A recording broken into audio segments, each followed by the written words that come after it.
పేరు హర్షిత, నేను 7వ తరగతి చదువుతున్నాను. నా పాత్ర కృష్ణవేణి.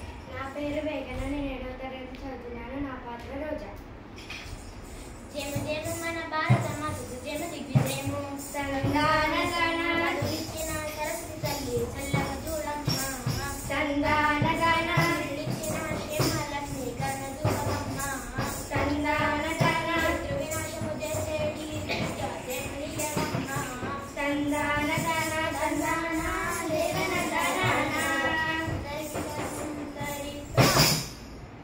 అక్క, ఈరోజు ఏ కథ చెప్తున్నావు? ఏదో కాదురా, నల్ల మహారాజు కథ, పాండవుల కౌరవుల కథ, మరాఠీల కథ, రామ కథ, లవకుశుల కథ, సీతమ్మ కష్టాలు. ఏందక్క, ఈ కథలన్నీ పాత కాదలైపోయినాయి కదా, కొత్త కథ చెప్పరాదా? ఏందిరా, పాత అంటే రోతగా ఉందా? అయితే పాత గ్లాసులు, బిందెలు, వెండి పళ్ళాలు, బంగారపు గొలుసులు అన్ని తీసి బయటకు విసిరేస్తావా? ప్రతి వాడికి ఇదేదో ఫ్యాషన్ అయిపోతుంది. పాతలేని కొత్త ఎక్కడరా తిక్క సన్నాసి. కొత్త కొత్త అని అరుస్తూ ఉన్నారు, కానీ ఈ కొత్త అంతా పాతలో నుంచే కదరా పుట్టింది. అరే అరే, ఇప్పుడు నేనేమన్నా అని కరెంట్ షాక్ తగిలిన కాకి లెక్క అట్లా అరుస్తున్నావు? పాత అంటే రోజు నేమన్నానా? కాలం మారినా ఇంకా మనం పాతలోనే బతుకుతున్నామా? ఎలక్ట్రిక్ దీపాలు వద్దని ఆముదం దీపాలు పెట్టుకున్నామా? బస్సులు రైళ్లు కొత్తవని ఎడ్ల బండ్ల మీదనే ప్రయాణిస్తున్నామా? ఒరే తమ్ముడు చెల్లి, మీరు ఇట్లా అనవసరంగా కొట్లాడుకొని రసభస చేయకండి రా. వాయిస్ తమ్ముడు అన్నట్లు ఈ రోజు మనం కొత్త కథనే చెప్పుకుందాం. మంచి పని. చాలు. ఈ రోజు మనం చెప్పుకోబోయే కథ సీత ఇష్టాలు. వేరే ఇంటిలో పుట్టి పెరిగిన పైడి బొమ్మ కథరా. కళ్ళు సందలో పేరు పొందిన చక్కనమ్మ కథరా. మెరుగక పోరాడే వీరబాల కథరా. అందరికీ ప్రేరణనిచ్చే వర్తమాన కథరా.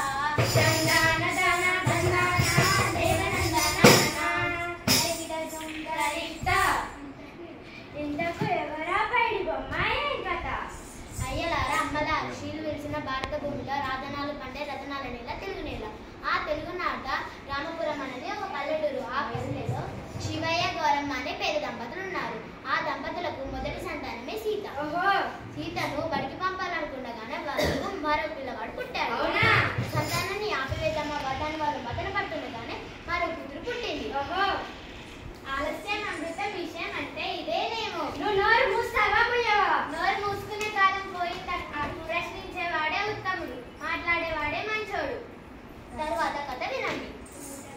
పూటగడని తల్లిదండ్రులకు పాటలు ఎక్కువాయే.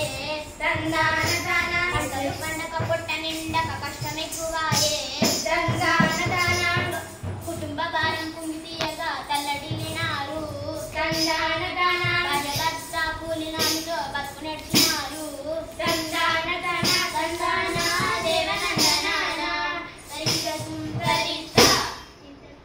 ఇంతకు సీత బడికి పోయిందా లేదా అక్క?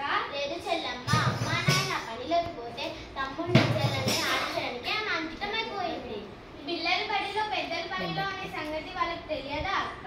16 ఏళ్లలోపు పిల్లలను పనిలో పెట్టద్దు అన్న చట్టాన్ని గురించి వాళ్ళెందుకు పట్టించుకోలేదు? చట్టాలు అమలు చేయడం ఏ ఒక్కరి బాధ్యత. అనుకున్నంత కాలం పరిస్థితుల్లోకి మార్పు రాదురా తమ్ముడు. ఇంతకు ఆ చిన్నారి సీత ఏమేం పనులు చేసేదక్క?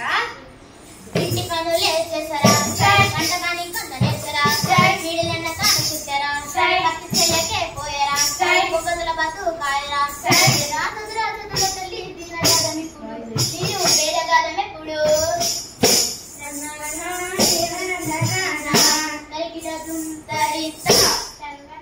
తర్వాత ఏం జరిగిందక్క?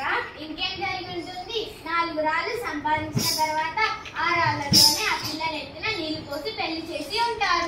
నిజంగా అదే జరిగితే మన కథకు అర్థం లేదురా తమ్ముడు. ఆ ఊరికి శ్రావణి అనే ఒక కొత్త టీచర్ వచ్చింది. నీ పిచ్చి గాని, టీచర్లు చదువు చెప్తారు కానీ ఇవన్నీ పట్టించుకుంటారా? ఒకవేళ పట్టించుకున్నా వినేవారు ఉంటారా? విన్నా మార్పు సాధ్యమవుతుందా? తప్పకుండా సాధ్యమవుతుంది. మా బడిలో టీచర్లు రోజు పాఠాలతో పాటు మంచి మంచి కథలు, సూక్తులు చెప్తారు. ఆటలు ఆడిస్తారు, పాటలు పాడిస్తారు. బడి పిల్లలు తమ సొంత బిడ్డలుగా పట్టించుకుంటారు. అవును తమ్ముడు, శ్రావణి టీచర్ వచ్చినాక ముందుగా చేసిన పని బడి ఈడున్న పిల్లలు బడికి ఎవరెవరు వస్తారో రారో తెలుసుకోవడానికి ఒక్కొక్కరింటికి వెళ్తూ శివయ్య వాళ్ళ ఇంటికి కూడా వెళ్ళింది. అయితే అయితే అది గమనించిన గౌరమ్మ సీతను ఇంట్లో దాచిపెట్టి మా ఇంట్లో అటువంటి వాళ్ళు ఎవరు లేరని చెప్పిందా? నువ్వు అతిగా ఊహించకు, అక్క చెప్పేది విను. రాజు ఊహించింది నిజం.